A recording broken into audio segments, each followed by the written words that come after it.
This is John Watts. Today I want to address a question related to credit reports and specifically to disputes.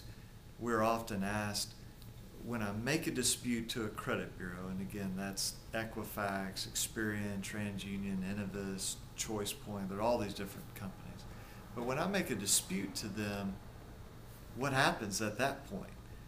Because from the outside, all we see is we make a dispute to a credit bureau, and usually about 30 days later we get a results of investigation back, and it'll say the credit bureau is keeping the account, updating the account, deleting the account.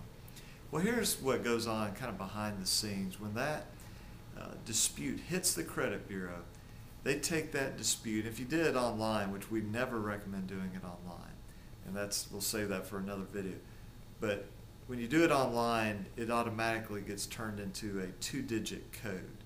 And that might be, it's not my account, or it was included in bankruptcy, or identity theft. But if you send a letter, then somebody will read that letter and will convert it into a 2-digit number or code. And then that code is sent to the furnisher, and the furnisher is asked to investigate. Normally, any documents you include to the credit bureau will not be sent to the furnisher. As a matter of fact, let me just sort of back up a step.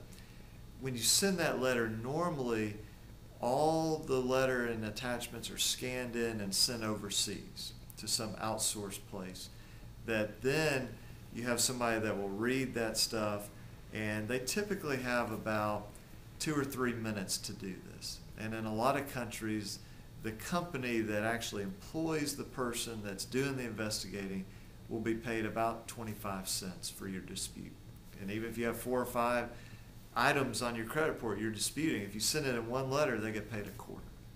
And so you've got somebody overseas that will turn your letter and all the attachments. You may send 50 pages of attachments.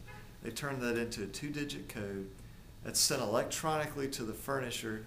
Somebody there at the furnisher, at the creditor, gets that on their computer, and they again have a couple minutes to make an investigation, if we can call it an investigation. They're normally not allowed to do research on the internet, to call you, to call anybody else. Okay, so they look at that, and then they send a response back to the credit bureau, and then that generates a form that is sent out to you. And so the credit bureaus really are just trying to take all your information and narrow it down to an electronic code. Okay, and they say that's the extent of our investigation, and then we'll just repeat back whatever the furnisher, whatever the creditor, remember that's their customer, whatever their customer tells them to do with you.